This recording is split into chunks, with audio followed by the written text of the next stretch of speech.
Hello friends, welcome to our channel Akhil Kumar 2.0.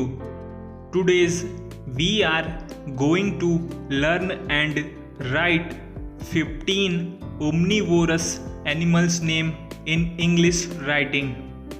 First, bear, B-E-A-R, bear. Second, rat, R-A-T, rat. Third, pig, P-I-G, pig.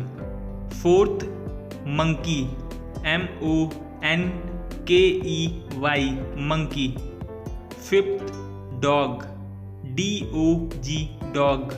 Sixth, cat, C-A-T, cat.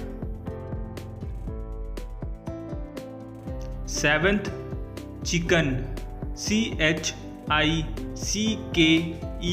chicken. Eighth, swan, S-W-A-N, swan. Ninth, ostrich, O-S-T-R-I-C-H, ostrich. 10th, mouse, M-O-U-S-E, mouse. 11, fish, F-I-S-H, fish. 12, earthworm, E-A-R-T-H-W-O-R-M, earthworm.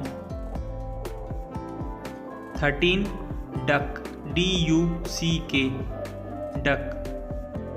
14, bee, B-E-E-B.